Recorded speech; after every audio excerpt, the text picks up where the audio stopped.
So hey guys, and welcome back to another Axel 72 video, and in today's video I'm giving my reaction to Alexander Volkanovski re-becoming the UFC featherweight champion. And so if you are new around here and you haven't yet subscribed, please do so, like the video if you do indeed like the video, and let's get straight into it. And so this was UFC 314 out in Miami, and it was an excellent event, I think, to be completely honest. I think there was a lot of hype around the event. There was a lot of, rivalries, I suppose, and just great fights and great matchups. And I think it's the UFC showcasing that it doesn't necessarily need two UFC title fights to make a great card, and it definitely didn't need that. I feel like the whole main card, and to be fair, a lot of the prelims were just excellent fights, and in general, like I say, an excellent card. And so we'll start off with talking about the main event, and that is, of course, like I say, Volkanovski re-becoming UFC featherweight champion and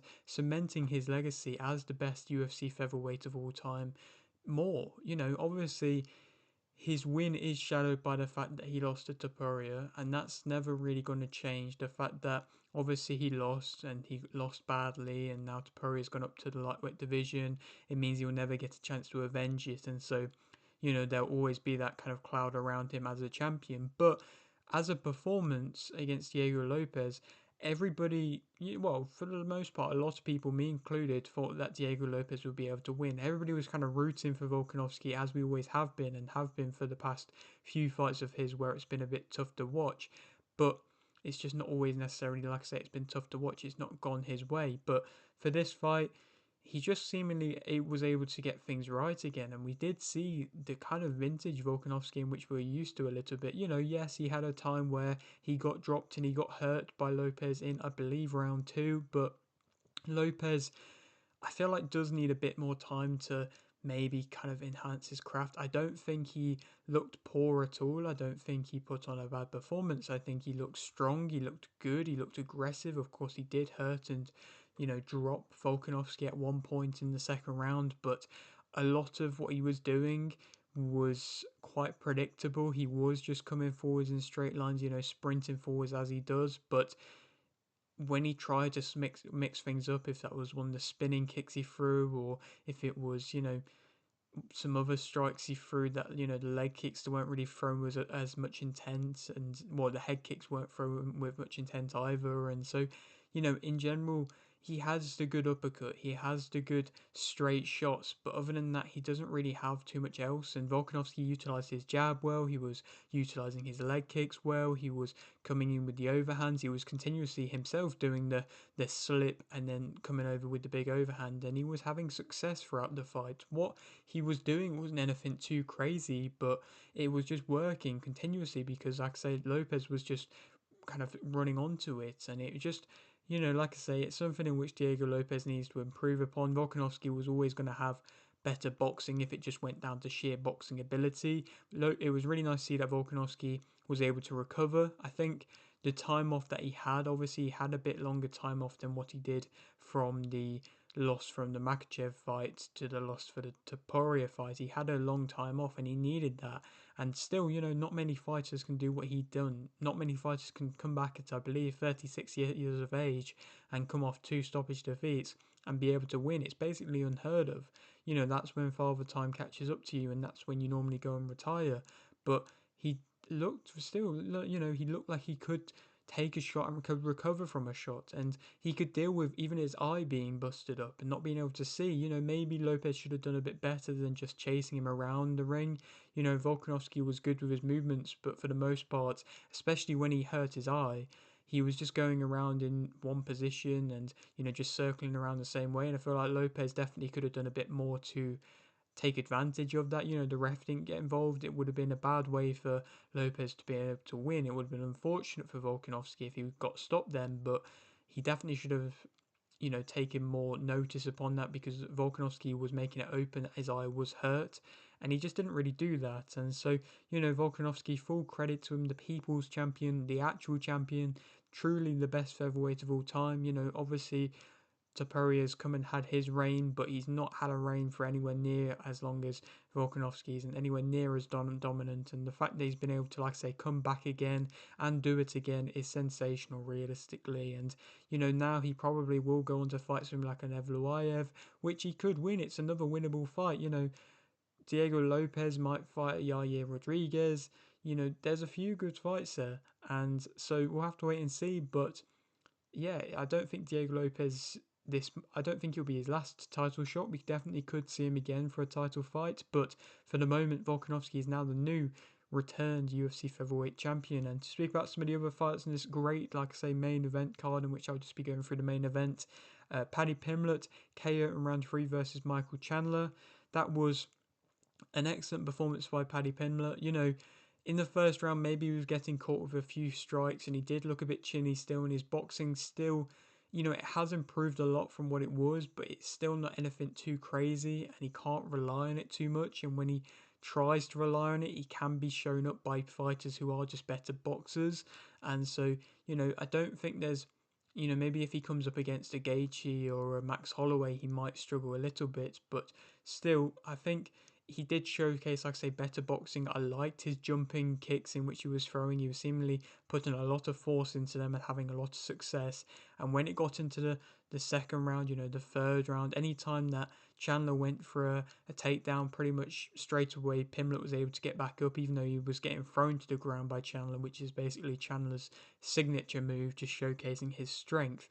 Pimblett, like I say, was able to showcase really good ground and pound and inevitably get the KO win, which was obviously not the KO win in which he was wanting. He was for sure wanting a big, knockout stoppage on the feet, but it was still a destructive performance, and you could see the face get just absolutely beaten up in that third round by Paddy Pimblett, and it was a good stoppage by the ref, and perhaps that is the end of Michael Chandler's career. Realistically, I don't think there is too much left in which we could really see from Chandler. Maybe a Renato Moicano fight, but at that point, are fans really going to be that invested? Chandler has only had 2 wins in the UFC. Obviously he's fought some of the best guys, but he's only had 2 wins. And Paddy Pimblett now, though, he has plenty of options. Charles Oliveira seems like he's going to be fighting Topuria, so that fight would be an excellent fight. Still it would be entertaining, but I just don't see that happen next. Sarukian fight could happen. Sarukian seemingly left in a bit of a position where he's not really got an opponent. Makhachev is waiting to see what happens with Muhammad and Dalla Maddalena. If Muhammad wins, then maybe Makhachev might fight Sarukian. Maybe he'll fight Oliveira again. Maybe he'll fight Topuria. So we're kind of having to wait and see what the champion wants to do. If not, maybe a Max Holloway may give him the fight. I don't necessarily know. Perhaps a Gaethje or a Hooker, but I would still much prefer to see Gaethje and Hooker fight each other. So it's interesting to see what options are there available. We saw Colby Covington come and give it to Paddy Pimblett in their interviews and stuff. That's not a fight in which nobody really realistically wants to see. They're both on different career paths, and I think that's just Colby Covington trying to get back in the eyes of the media and stuff like that again, realistically. But yeah, Paddy Pimblett putting himself into even more stardom than what he already is. He's already going to be getting more eyes on him than probably the main event of this fight, and so it's just, credit to his ability to sell. And then also Yair Rodriguez winning by unanimous decision versus Patricio Pitbull. I got my prediction wrong with this one, like I did the main event. I thought Patricio Pitbull would be able to come in and to cause problems to Yair and be able to submit him, but he went and got him to the ground at the end of the first round after struggling with the kicks of Rodriguez. I think the range of Rodriguez was just a bit too much for him, and he was looking good with his boxing as well going into the third round, Yair, and Patricio didn't look bad, but it just wasn't enough, and he wasn't doing enough to be able to really showcase just how good he can be. And that's yet again another fighter coming into the organisation who have a lot of expectation upon them, like a Kai Asakura, and then we just see them, not look bad, but just not look good enough to be able to deal with the top guys. And it's yet again showing the level of opposition the UFC have, and just the actual ability you have to be able to fight in the UFC. And it's just crazy to be able to to see that fighters continuously struggle with that. Chandler again is another example, somebody who was so excellent in Bellator, but anytime he's had like a big level step up, he struggled in the UFC. And so it's just, like I say, always interesting to see with these new guys coming in. And it's kind of, cut short the hype of him because obviously, like I say, a lot of people were expecting him to come in to be able to, have success and be able to put on some entertaining fights and go straight into a title shot if he beat Yair. Now that, of course, isn't going to be able to happen. Possibly he could fight the winner of this fight, being Jean Silva, who won by submission in round 2 versus Bryce Mitchell. Jean Silva looked excellent in that fight. I think realistically he put on a very well-rounded performance. I think he didn't really get caught with anything. Anytime Bryce Mitchell shot, he was able to pretty much nullify it. And he looked excellent on the feet, on the ground. I think that was a real coming-of-age type of performance realistically. And, he was always interesting whenever you see him fight. The fact that in the start of the round he was just telling off Bryce Mitchell because he didn't give him a glove tap. He's an interesting character, but he is an excellent fighter. And like I say, that was definitely a well-rounded performance from him with a great submission to end it off. And he could go on to fight something like a Patricio Pitbull. That could be a great fight, or something like a Josh Emmett, or even maybe a Lerone Murphy. I don't necessarily know, but Josh Emmett would be an excellent fight with two powerful punches. I think there is a great market there, and I don't necessarily know what Bryce Mitchell goes on to do now, but John Silva, a part of the Fighting Nerds. The Fighting Nerds are really getting involved now into the rankings. We now have John Silva, we now have Carlos Prates, who's fighting Ian Gary next weekend. We have Kai Baralho, all in the rankings. Of course, Rufi not too far behind, all in the rankings now, and so it's really looking good for the Fighting Nerds. And then one more fighter which I wanted to speak about being Dominick Reyes KOing Nickita Krylov in round 1. It was an excellent thing to see as a fan of the UFC, and guys who had a great come up and then just haven't had the kind of same run of the draw. Dominick Reyes was on a great run before he got to John Jones, and then he caused John Jones probably still to this day the toughest test in which he's ever had and the toughest fight in which he's ever had, and the controversial win for John Jones, that was down to Dominick Reyes. Then he went on and got beaten, I believe, 2-3 times in a row via knockout early.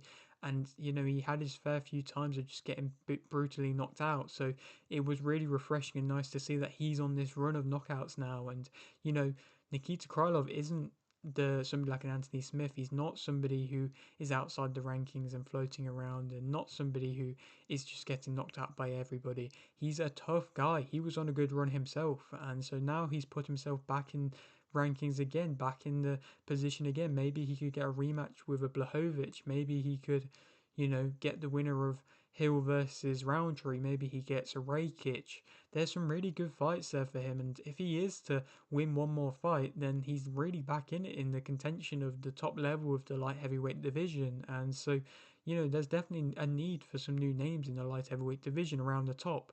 Obviously, we're seeing Allberg at the moment, but there could still be more names there and available. And so, Dominick Reyes could be coming back with this new generation of fighters in the light heavyweight division, and I'll be completely here for it. So, hopefully, that will be the case. It was an excellent, highlight reel knockout. And yeah, like I say, an excellent card as well. And so yeah, that is it for today's video. Hope you did enjoy. Like the video if you did indeed like the video, subscribe if you're new, and thanks for watching.